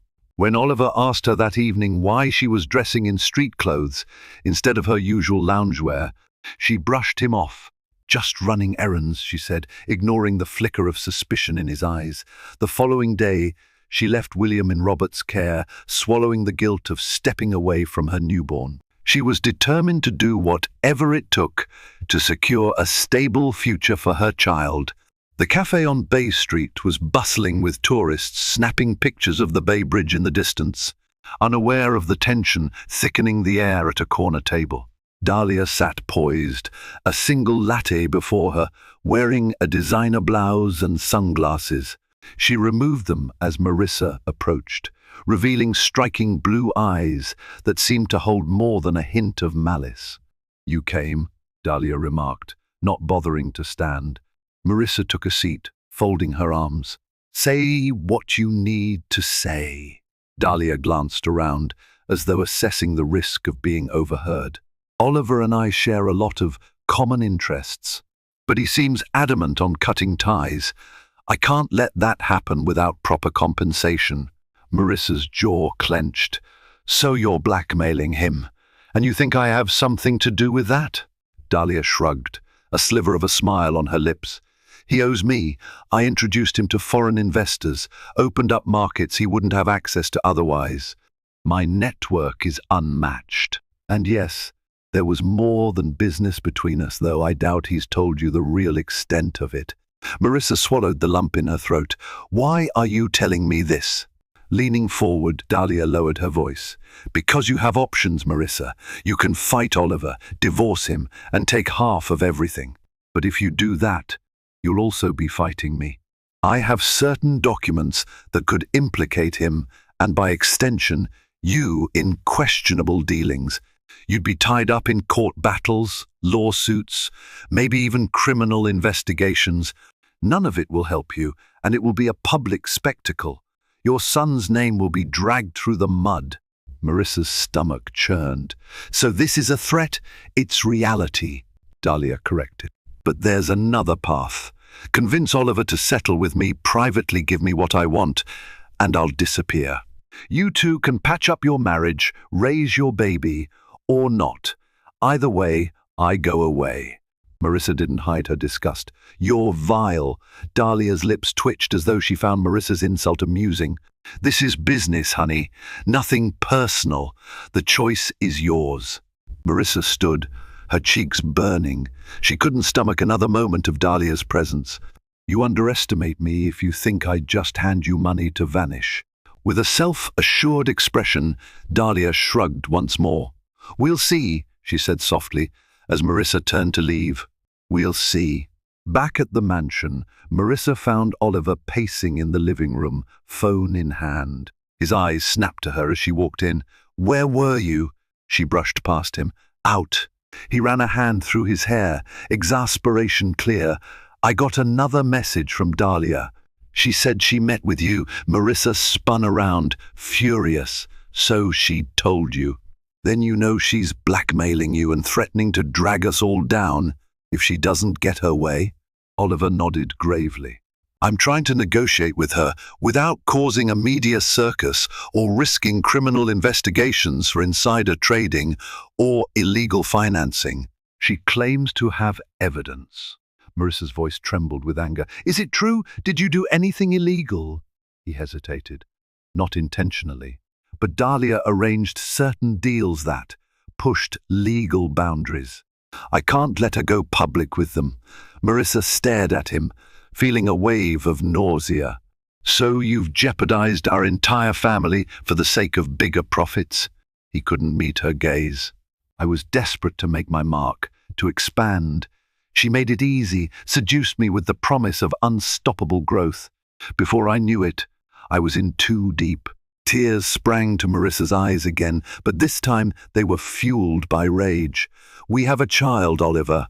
A baby boy who needs stability. A father who isn't mired in scandal.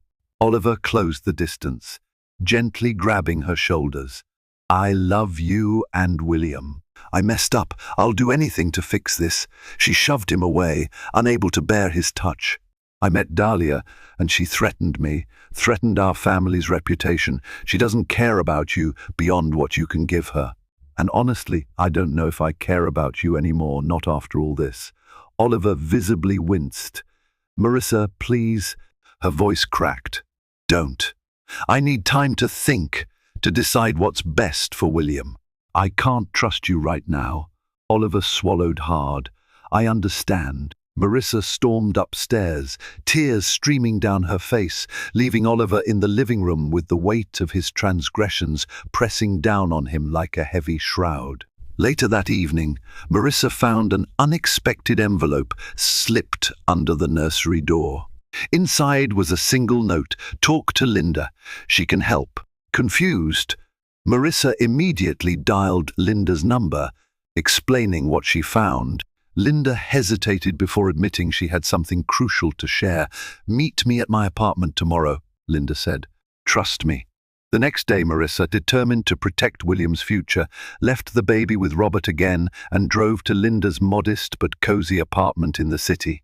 Linda ushered her inside, offering a cup of chamomile tea. For a moment, they sat in silence, the hum of traffic outside Linda's window filling the void. Finally, Linda spoke. "I haven't been completely honest with you, Marissa, and I'm sorry, but I have a personal connection with Dahlia." Marissa felt her world tilt. "What do you mean?" Linda sighed, steeling herself. "Before you and Oliver ever got together, I knew Dahlia. We worked at the same law firm. She was a paralegal when I was a legal intern. She's always been ambitious, hungry for power. I left the firm for personal reasons. But Dahlia stayed, climbing the ranks in her own way. I recognized her name the moment you mentioned it at the hospital. I just never thought she'd stoop this low." Marissa stared, stunned. "Why didn't you tell me earlier?" "I was scared. She knows things about me too, personal things. But now, after what she did to you, I can't keep silent." Linda reached for a folder on the table. "I've been gathering information on Dahlia. The deal she's made, the threats, the blackmail. I still have contacts at the firm who are more than willing to share stories off the record." Marissa's heart pounded. "What are you saying?" Linda pushed the folder toward her friend. "I'm saying we can beat Dahlia at her own game. She's not as invincible as she pretends to be, but we need to be smart, legally smart, about how we confront her." Marissa opened the folder, scanning documents, detailing questionable deals Dahlia had orchestrated. Linda had compiled witness statements, bank records, and emails that painted Dahlia as a serial manipulator. "It was a lot to take in. She's basically built a career out of extortion," Linda continued. "But nobody's ever pressed formal charges because of her skill at burying her tracks and intimidating her victims. If we can use this to show the authorities a pattern, if Oliver testifies, if you testify, we might get her before she exposes anything." Marissa's eyes flickered with a mix of relief and anxiety. "But what about Oliver's complicity? If we go to the authorities, won't he be implicated as well?"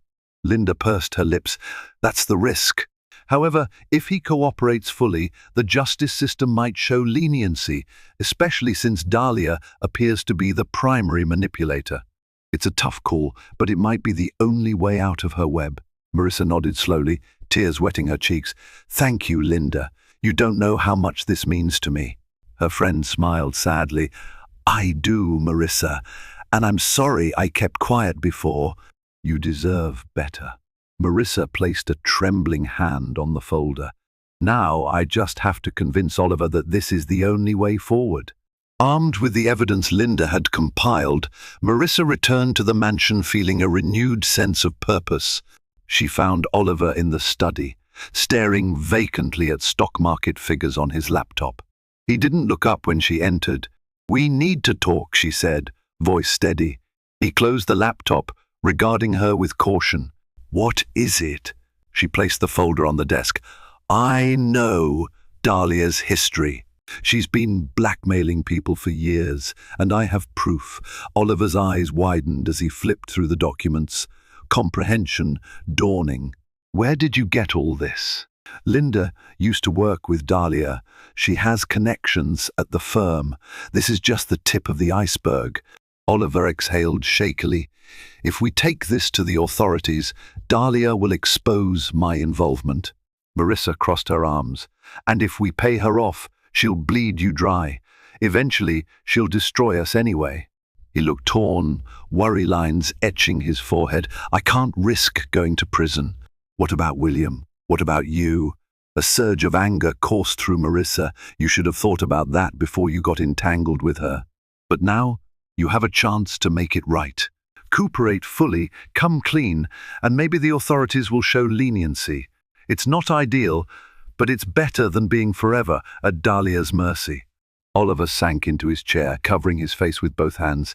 "I was trying to build an empire, but instead I'm about to lose everything." Marissa's voice softened, despite her anger. "You haven't lost everything yet, but if you choose to keep dealing with Dahlia in secret or try to pay her off, then I'm out. I'll leave, take William, and you can explain to him one day why his father chose a con artist over his own family." He looked up, tears glistening in his eyes. "I love you both. I don't want to lose you." "Then do the right thing," she whispered, turning to leave the room. "Prove it." A week later, Oliver swallowed his pride and arranged a meeting with the district attorney's office.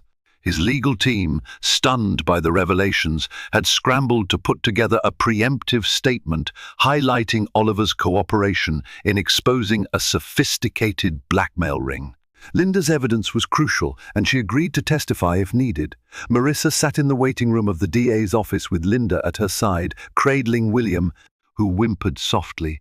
Oliver was inside, explaining every questionable deal, every time he'd overlooked Dahlia's methods in favor of quick results. Marissa's gut twisted as she realized the magnitude of Oliver's wrongdoing. He risked indictment, possible arrest. Yet, for the first time in months, she felt a shred of respect for him. He was finally facing the consequences, willing to sacrifice his pristine public image for a chance at real redemption. She stroked William's tiny hand, whispering a silent prayer that they could emerge from this with their family intact. When Oliver emerged from the office, flanked by his attorneys, his face was drawn but resolute. "They're considering my cooperation deal," he told Marissa quietly. "There'll be a formal investigation, but if I comply fully, I might avoid severe penalties." Marissa searched his eyes. "Thank you for doing the right thing," she said softly. He nodded, eyes darting to William. "The first one to be a better father. I'm not sure if I can salvage our marriage, but I had to try." Marissa held the baby closer, tears threatening to spill. "We'll figure it out," she whispered. Word of Oliver's cooperation spread quickly among Dahlia's network. She wasted no time in confronting him, showing up at the mansion gate in a rage. The security guards tried to turn her away, but Oliver, grim-faced, ordered them to let her in. Marissa watched from a second-floor window as Dahlia marched across the driveway, her expression livid. She steeled herself, deciding she'd face Dahlia alongside Oliver this time. In the foyer, Dahlia glared at Oliver with a fury that made the air crackle. "You betrayed me," she spat, her voice low and venomous. Oliver stood firm. "I betrayed my wife. I did wrong. But you blackmailed me. You set me up for this from the start." Dahlia let out a bitter laugh. "You were an easy target, so desperate for the next big deal you didn't care how you got it." Her gaze flicked to Marissa, who held William. "And are you so naive to think the Da will let him off scot-free? He'll serve time, or at least have his precious reputation ruined." Marissa's voice shook, but she refused to back down. "You won't win this time, Dahlia. The DA already has enough to investigate you. We have witness statements, bank records." For a moment, fear flickered in Dahlia's eyes, but she masked it quickly. "I'll release everything on Oliver, bury him in a scandal that will devastate your entire family." Oliver's jaw clenched. "I've already disclosed the worst of it. My attorneys are working on a plea." "You've lost your leverage." Dahlia let out a frustrated growl, realizing her intimidation no longer held the same power. She glanced at Marissa, hatred seething just beneath the surface. "You'll regret this," she hissed. "You could have quietly bought me off. Now, you're throwing yourselves at the mercy of the courts. Good luck." Before she stormed out, Dahlia looked as if she might lunge at Marissa or the baby, but Oliver stepped between them, a protective stance that made Marissa's heart clench with complicated emotions. The moment Dahlia disappeared beyond the gate, Marissa exhaled a breath she hadn't realized she was holding. The subsequent months tested everyone's resolve. Dahlia was indicted for a range of charges, from blackmail to money laundering, linked to her shady dealings with multiple clients. Oliver found himself the subject of a federal investigation. His fortune shrank considerably as he liquidated assets to pay mounting legal fees and settle civil lawsuits from business partners who claimed he misled them. Marissa, though torn between residual anger and reluctant forgiveness, stood by him, if only for William's sake. In a surprising show of unity, Robert offered support, providing emotional stability in a household rocked by uncertainty. Linda, true to her word, testified against Dahlia, recounting evidence that tied her to a long trail of corporate extortion. During the depositions, new revelations surfaced about Dahlia's manipulations. She had falsified documents to amplify Oliver's liability, forging his signatures on particularly incriminating paperwork. This evidence bolstered Oliver's plea for leniency, painting him as a victim of Dahlia's manipulative agenda, albeit one who had willingly benefited from it initially. The press devoured the story. Billionaire tech magnate betrays wife, exposed by scorned mistress. Tabloids screamed. Paparazzi camped outside the estate, straining for a glimpse of Marissa or baby William. In an effort to shield William from the chaos, Marissa avoided going out, relying on Linda and Robert for errands. In quieter moments, late at night when William was finally asleep, Oliver would stand at the nursery door, gazing at his son with tears in his eyes. Sometimes Marissa joined him, neither speaking, yet sharing a fragile bond of hope for their family's future. Oliver's sentencing ended the year-long ordeal that began with Dahlia's blackmail. By testifying against her, he secured a plea deal. Dahlia was found guilty of fraud, extortion, and blackmail, resulting in a lengthy prison sentence. Though Oliver avoided incarceration, the fines, probation, and loss of his executive privileges left him a shadow of his former self. His once proud tech empire collapsed under legal fees, diminishing the status he had worked so relentlessly to achieve. Upon returning home, Oliver found Marissa in their living room, cradling William. The relief in his eyes was tinged with shame. He apologized for everything: the missed birth, the betrayal, and the dangers he had dragged their family into. Marissa felt compassion and heartbreak, torn between residual anger and the understanding that Oliver had taken the only path that might ensure a safe future. They shared a fragile embrace, tears blending with hope. Seeking renewal, the couple sold their opulent mansion and moved into a modest suburban home. Gone were the days of press photographs and formal galas. Instead, Oliver worked part-time as a consultant, devoting spare hours to community service and mandatory counseling. Each afternoon, he spent precious moments with William, telling him stories or guiding his tiny steps around the small yard. Though Marissa guarded her emotions, she was quietly glad to see Oliver's genuine efforts. Marissa herself resumed her software career on a limited schedule, determined never again to be fully reliant on a single source of wealth. She juggled motherhood and work, finding solidarity with Oliver in the simple tasks of daily life, washing dishes, planning meals, and tucking William into bed. Their conversations no longer revolved around million-dollar deals, but instead on how to mend emotional wounds and provide stability for their child. Still, doubt lingered. Nightmares about Dahlia's actions and the legal firestorm haunted Oliver, who would wake trembling in the night. Marissa often comforted him, recalling her own ordeal in the operating room and the hospital. Despite the pain, they clung to small gestures of rebuilding trust. Therapy sessions helped them navigate guilt, suspicion, and regret. Each breakthrough, however small, felt like a triumph. Months passed. Dahlia's imprisonment cast a final shadow over the past.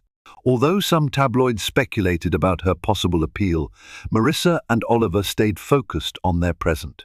William's laughter filled the house, a testament to the love they still shared. One evening, Oliver returned from community service, exhausted yet quietly proud. Seeing Marissa reading to William in the living room, he whispered his gratitude, promising never to repeat his mistakes. Marissa offered a trembling smile, acknowledging the progress they had made. They sat with William on the rug, watching him giggle at a small toy. Even if their bond would never be as unblemished as before, it was stronger in its own way, forged by honesty and effort. As the last rays of sunlight filtered through the window, they felt, for the first time in many months, the warmth of a possible new beginning and redemption. Theirs is a story of heartbreak and redemption, of a love tested by greed and betrayal, yet ultimately anchored by hope. Marissa and Oliver found that no amount of wealth could outweigh honesty, and no ambition could replace the warmth of a family brought together by genuine effort and forgiveness. Their journey reminds us that even in the darkest hours, when trust is shattered and life feels hopeless, a glimmer of light can emerge through courage, determination, and the power of second chances. If you've been moved by this story of resilience, heartbreak, and ultimate renewal, please like this video, share it with someone who might need a reminder that hope still shines after the storm, and subscribe to our channel for more riveting tales of love, drama, and redemption. Your support helps us bring you more stories that speak to the deepest parts of our hearts. Thank you for watching.